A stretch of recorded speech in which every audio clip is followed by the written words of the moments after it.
Hello, friends. Welcome back. So far, we have understood how we can use cameras, light, and virtual background.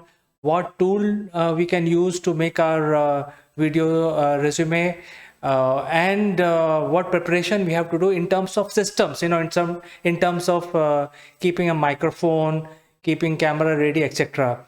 In this section, we will actually understand how we can convert our paper resume, into a script. Because in the end, when you are actually making your video resume, it will be better to divide into various sections, and we will understand what are those sections. So the first section of the script will be about introduction. But before we go on to the introduction, I have to tell you that this section will be done totally by you. The scripting and editing has to be done by you, because you are the best person to design your script.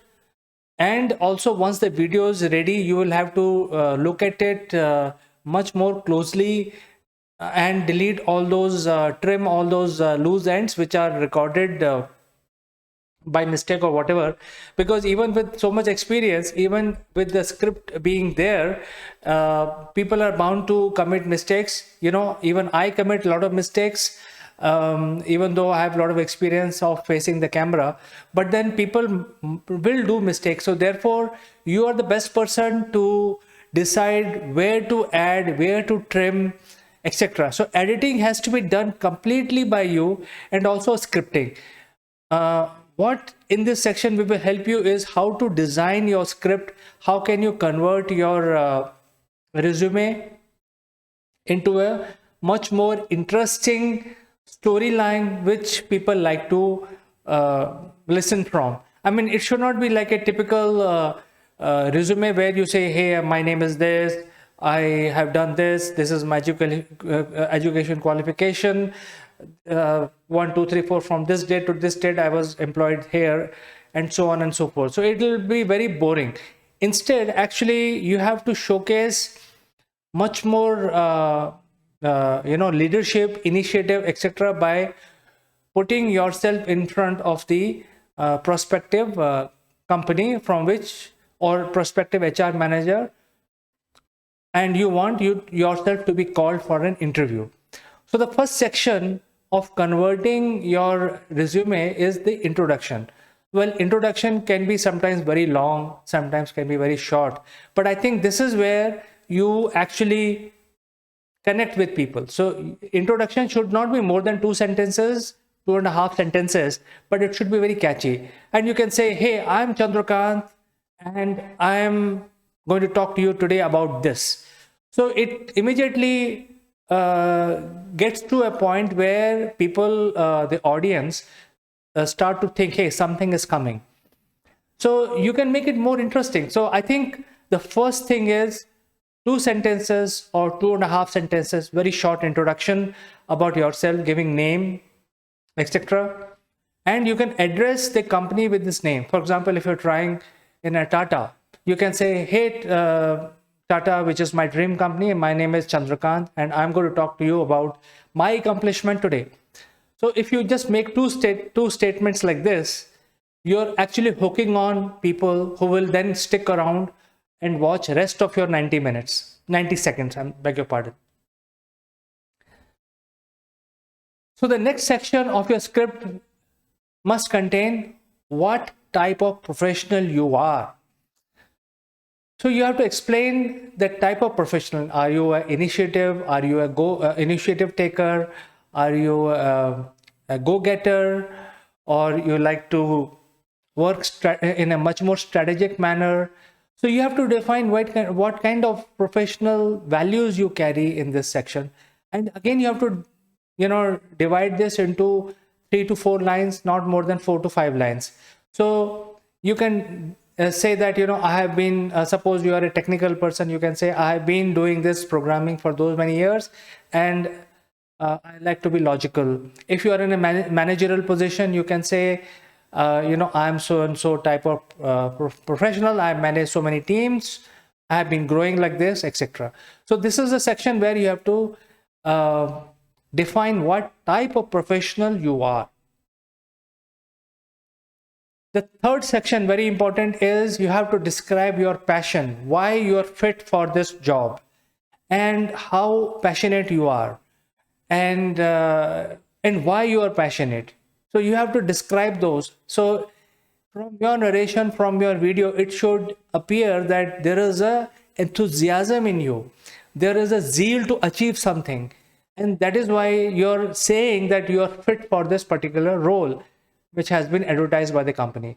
So you have to decide what you want to write in your script about how passionate you are about this job.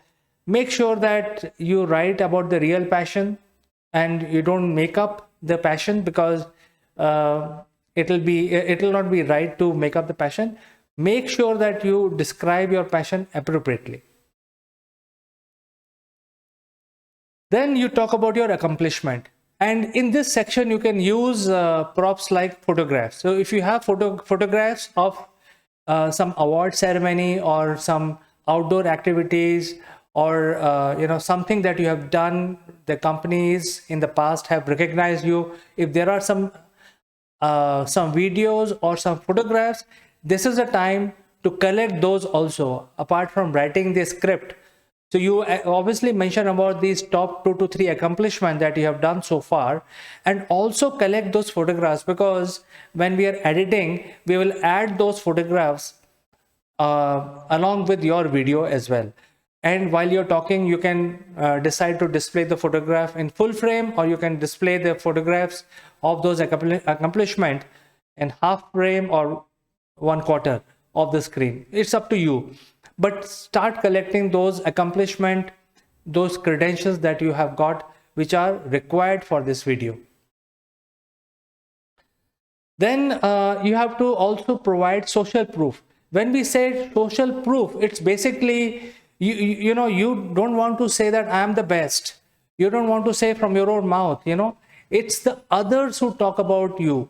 Now, this social proof could be either a testimonial from your client recognizing your work in the past, or even the LinkedIn recommendations, which you can cut and paste from the LinkedIn profile and put them within quotes with a photograph of the person, and so on and so forth. So here is the place where you can talk about the recommendations, credentials which have been given by other people at work.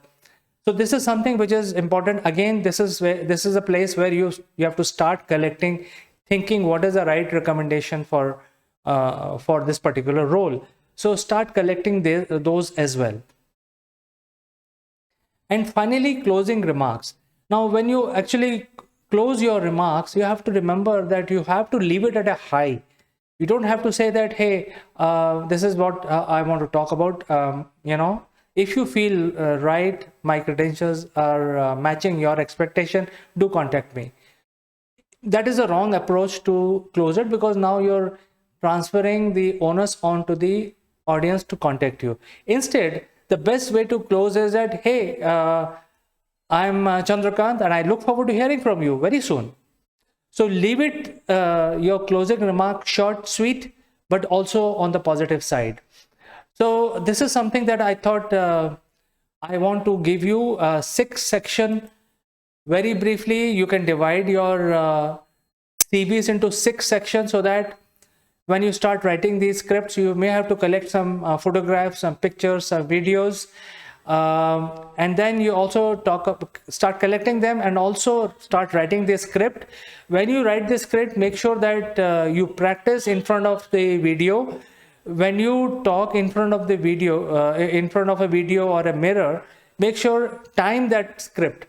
It should not be more than, try to finish it in 2 to 3 minutes. So if you're able to do that, you will be successful in making a very catchy and very successful video resume for yourself. So I like to say goodbye for today, and in the next session we will talk about, very important, the etiquettes required and how do you maintain the eye contact, because you will be talking to the camera. how do you maintain. So we will actually understand the etiquette, how you present yourself, and also maintain the eye contact during video recording. Very important in the next section. I'll catch you in the next one.